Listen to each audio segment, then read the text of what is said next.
The echo of a gunshot pierced the evening air as Eliza Evans ducked behind the water barrel outside Coloma's general store, her heart hammering against her ribs. She wasn't supposed to be here, wasn't supposed to be anywhere in California without Silas Blackburn's permission, but desperation had driven her to slip away from the ranch while her fiancé conducted business in Sacramento. The year was 1873, and Eliza's 20th birthday had come and gone without celebration. Instead, she'd spent it listening to Silas drunkenly plan their upcoming nuptials while fingering the pearl-handled revolver he'd named after his first wife, the one who'd mysteriously fallen from a cliff 3 months after their wedding. "Miss Evans," a deep voice called from behind her, causing her to whirl around, hands raised defensively. The tall figure emerged from the shadows, moonlight catching on the silver star pinned to his leather vest. Thomas Mackenzie, Coloma's newly appointed deputy sheriff, stood before her with concern etched across his sun-bronzed face. "You shouldn't be in town alone after dark," he said, holstering his weapon. "Especially not with Blackburn's men searching for you." Eliza glanced frantically down the street. "They're here? Already?" Thomas nodded grimly. "Rode in about an hour ago, tearing apart every establishment looking for you." He hesitated, then extended his hand. "Come with me. I know somewhere safe." Eliza hesitated. At 25, Thomas was known throughout El Dorado County as an honorable man, but trusting anyone seemed dangerous now. "I can't involve you in this." "If Silas finds out, Miss Evans," Thomas interrupted, his blue eyes serious beneath the brim of his hat. "I became involved the moment I saw that bruise on your wrist last month when you came to town for supplies." Eliza unconsciously tugged her sleeve down. "It's worse than bruises now, Deputy. He's talking about after the wedding. Says once I'm legally his property, he'll—" She couldn't finish the sentence, the threat too horrifying to voice aloud. "He'll kill you after the vows," Thomas finished for her, his voice hardening. "Yes." Her admission was barely audible. Thomas stepped closer, determination replacing the concern on his face. "Then he'll never see the wedding night." Before Eliza could respond, shouts erupted from the saloon down the street. 3 men stumbled out, lanterns illuminating their search. "This way," Thomas said urgently, taking her hand and pulling her into the narrow alley between buildings. They moved swiftly through Coloma's back streets. The boomtown that had sprung up after the gold rush now settled into a permanent community of several hundred souls. Thomas guided her past darkened homes and businesses until they reached a modest cabin set apart from others at the edge of town. "My sister's place," he explained as he ushered her inside. "She's visiting family in San Francisco. No one will look for you here." The cabin was small but welcoming, with a quilt-covered bed in one corner and a sturdy table occupying the center of the main room. A cast-iron stove provided both warmth and cooking space. "You can't stay in Coloma," Thomas said, lighting a lamp. "Blackburn has too much influence here. We need to get you somewhere he can't reach you." "There's nowhere," Eliza said, sinking onto a chair. "He owns half the county, has friends in the state legislature, and men loyal to him scattered throughout California. He'll find me eventually." Thomas paced the small room, thinking. "Not if he believes you're dead." Eliza stared at him. "What?" "I have a plan," he said. "But you'll have to trust me completely." "I barely know you," she replied honestly. Thomas stopped pacing and sat across from her. "Then let me tell you who I am, Eliza Evans. I came to California after the war, hoping to find peace after seeing too much bloodshed. I worked the mines until they dried up, then ranched, and now I wear this badge. I've never broken my word, and I'm giving it to you now. I will not let Silas Blackburn harm you." His sincerity was unmistakable, and Eliza found herself nodding slowly. "Tell me your plan." "Tomorrow, there will be a tragic accident at the river crossing," Thomas explained. "A young woman, you will be swept away. We'll plan enough evidence to make it convincing. Meanwhile, I have a friend who runs a stagecoach line. He owes me a favor and can get you to Nevada." "And then what?" Eliza asked. "Live in hiding forever." Thomas leaned forward. "Only until I can prove what Blackburn did to his first wife. I've been gathering evidence for months. With you safe, I can complete my investigation without worrying about your safety." "Why would you do this for me?" Eliza whispered. Thomas's expression softened. Because no one else would when my sister found herself in similar circumstances years ago. By the time I arrived, it was too late. He cleared his throat. Get some rest. Tomorrow will be challenging. Eliza couldn't sleep that night. Lying awake listening to Thomas keeping watch from a chair by the window, his silhouette a comforting presence against the moonlit glass. Dawn broke with a flurry of activity. Thomas returned from an early errand with a bundle of women's clothing. These belonged to Mrs. Wilson's daughter before she moved east, he explained. We need to change your appearance. Eliza changed into the simple blue dress, and Thomas helped her trim and darken her honey blonde hair with walnut dye. The transformation was remarkable. The bright-eyed daughter of a prosperous rancher now resembled a plain traveler passing through. The stagecoach leaves at noon, Thomas said, checking his pocket watch. Blackburn's men will be watching the station, so we'll need a distraction. Their plan unfolded precisely at 11 o'clock when a group of miners discovered a torn piece of Eliza's dress caught on rocks downstream from the river crossing, along with her distinct silver hairpin. The ensuing commotion drew everyone's attention, including Blackburn's men, away from the stagecoach station. Thomas escorted Eliza, now calling herself Emma Wilson, to the waiting coach. My friend knows to protect your identity, he assured her, pressing a small leather pouch into her hand. There's enough money here to establish yourself in Virginia City. I'll send word when it's safe to return. How will I know it's from you? She asked, clutching the pouch. The message will mention the water barrel where we first spoke honestly. He smiled slightly. Be safe, Eliza. As the stagecoach lurched forward, Eliza felt both terror and exhilaration. She was leaving everything she knew, but she was alive, and for the first time in years, she had hope. 2 days later, Silas Blackburn arrived in Coloma, his rage palpable as he stormed into the sheriff's office where Thomas was reviewing reports. You, Blackburn pointed a finger at Thomas. You were supposed to be keeping order in this town. How is it that my fiancé drowned on your watch? Thomas met his gaze steadily. My condolences for your loss, Mr. Blackburn. We're still searching for her body, but the spring currents are treacherous. I want every man in this county looking, Blackburn demanded, slamming his fist on the desk. She was carrying valuable family jewelry. I want it recovered. Thomas nodded, noting how Blackburn mentioned the jewelry before Eliza herself. We're doing everything possible, sir. After Blackburn left, Thomas gathered his materials and rode to Sacramento. The state capital was bustling with activity as California continued its transformation from a wild frontier to an established part of the nation.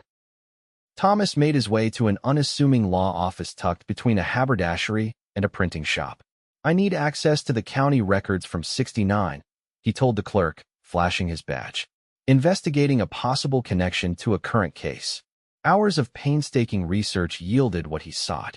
Inconsistencies in the report of Catherine Blackburn's death. The coroner had noted bruising inconsistent with a fall, but the investigation had been swiftly closed. Thomas copied the relevant details, adding them to his growing file. Over the next month, Thomas methodically built his case.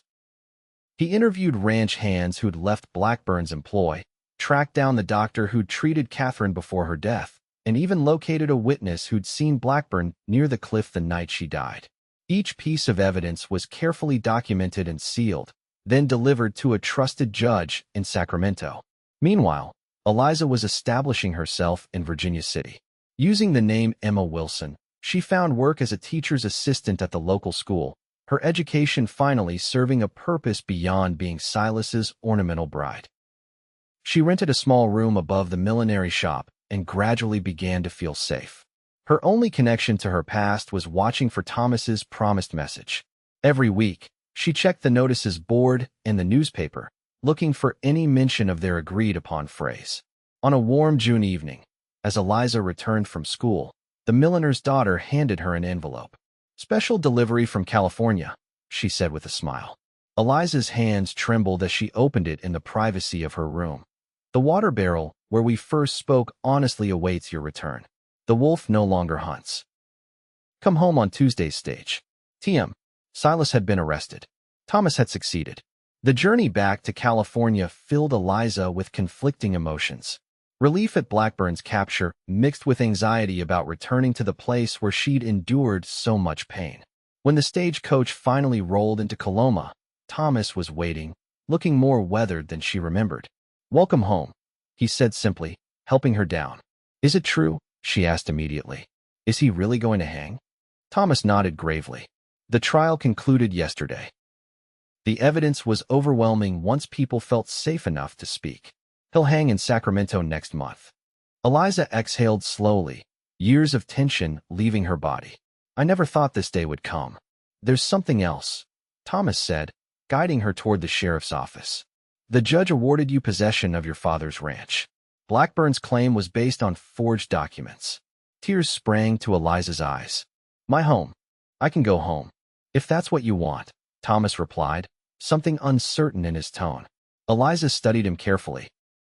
During their separation, she'd thought often of the deputy who'd risked everything to save her. His letters, infrequent but treasured, had revealed a thoughtful mind and principled heart. "I'm not sure what I want yet," she admitted. "Everything's happened so quickly." "Take your time," Thomas said gently. "You have choices now." Over the following weeks, Eliza reclaimed her life piece by piece.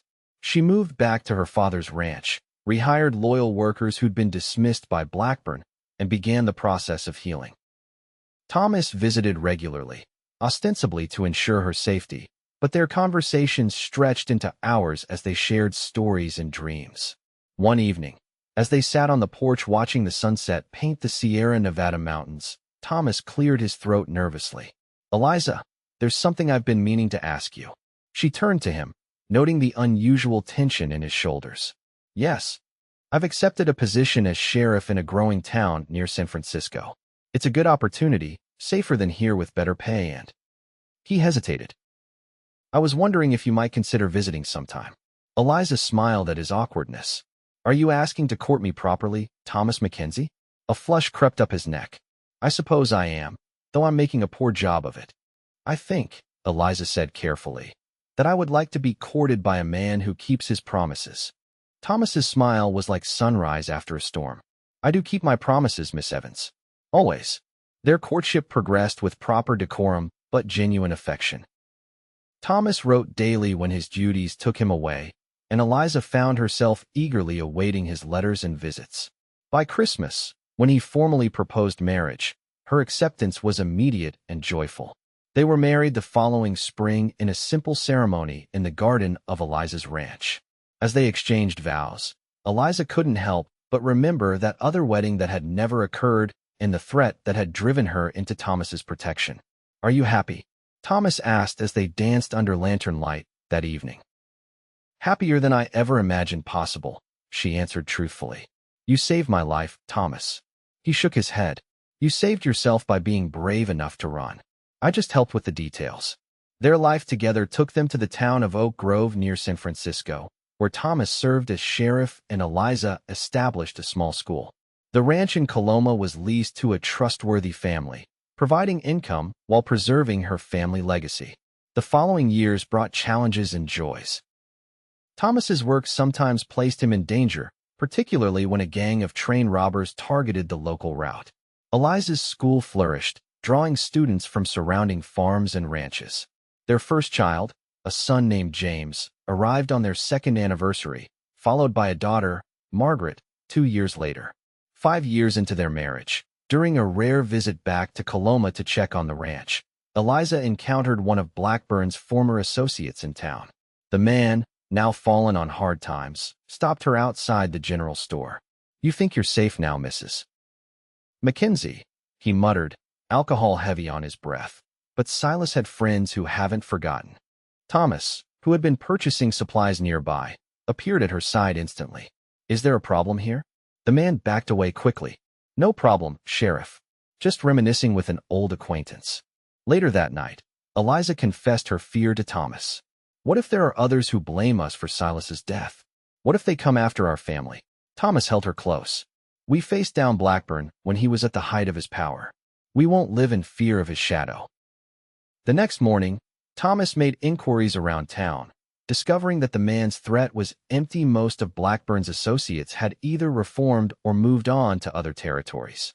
Still, the incident reminded them that their past could occasionally intrude on their present.